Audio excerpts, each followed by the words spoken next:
Alright guys, we're back in the 2000 Cadillac Deville. The issue we're having today is when I turn on the AC system, the AC only comes out of the defrost or the footwells. It doesn't come out of any of the center vents or the side vents, which is really annoying. The issue is there's an actuator under the dash, and there's a cam on the back of this actuator that moves 3 mode doors. And it sends air in different directions. So this actuator is bad, so we're going to replace it. So we ordered this from Summit Racing. I think it was 48 bucks or 50 bucks, something like that. And it comes with the actuator, the bracket, and the cam. So I noticed that some people use only the actuator. So they pull the actuator off of the bracket and the cam, and they put it on the old bracket and cam because it's such a pain in the butt if those pins come out of that cam.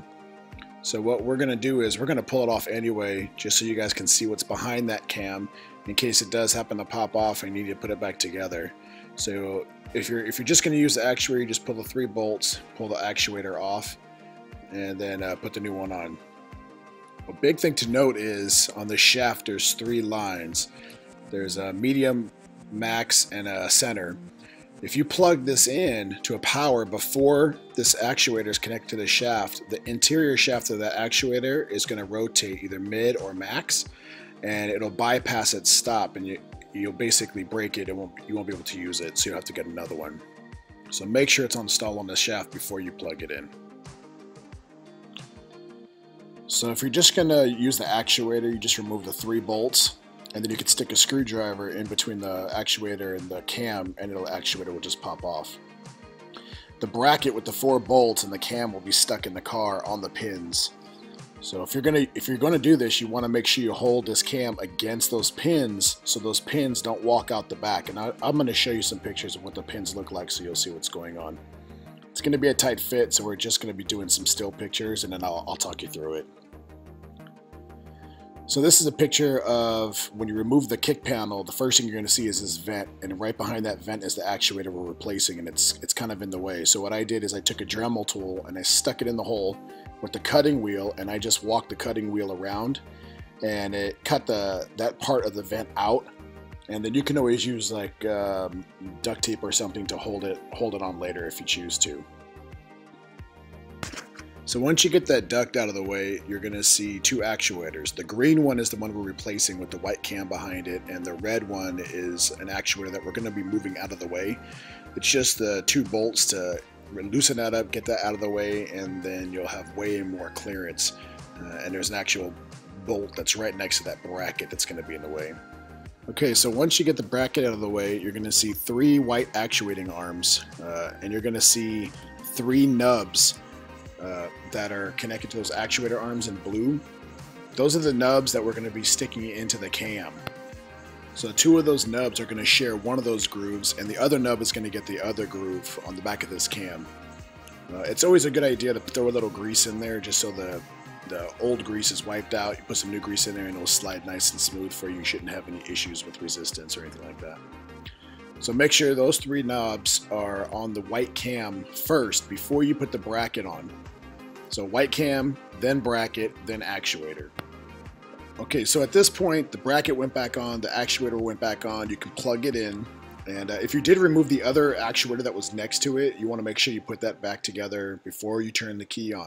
Okay, so at this point, before you put your vent back on and you put your kick panel back on, you want to turn the car on and make sure that your AC switches from the defrost to your vents to the floor. Make sure those nubs have stayed in place.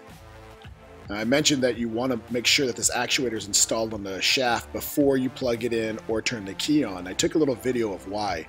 The cam, as soon as you turn on the key, the actuator does a min-max swing, and if it's not connected on that shaft, it'll go past its stop, and it could damage the actuator. Okay, so here I am turning the key on, and you'll see as soon as the key comes on that the white cam starts to move. That shaft rotates, and if that shaft is not completely on that actuator, the actuator is going to overspin. And you'll notice that the cam goes all the way back from one way, and then it'll cycle in and go all the way back the other way. And it'll do that a couple times until it learns its bearings for its min and max. and then eventually it'll stop, and then you'll be able to test to make sure everything's okay. So it's very important to make sure that that's installed before you plug it in or turn the car on. Okay, so we just replaced the mode door actuator. We'll cut the AC on. There was no air coming from the top vents. So let's cut it on.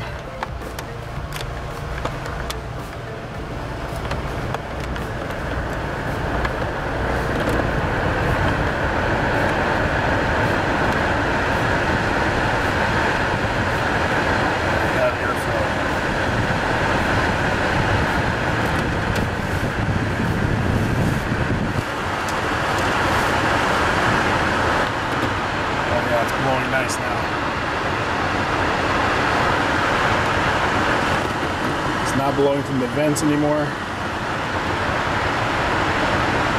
we'll put it down to the feet. Make sure it cuts off and goes down to the feet.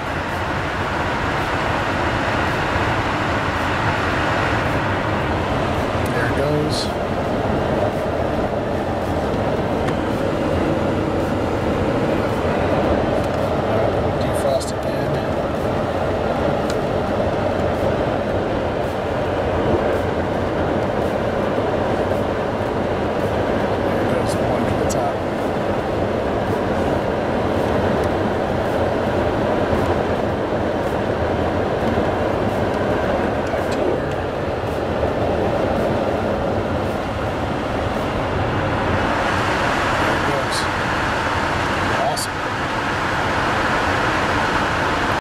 Alright guys, thanks for watching. If you liked the video or found it helpful, go ahead and hit the like button for me, give me that thumbs up.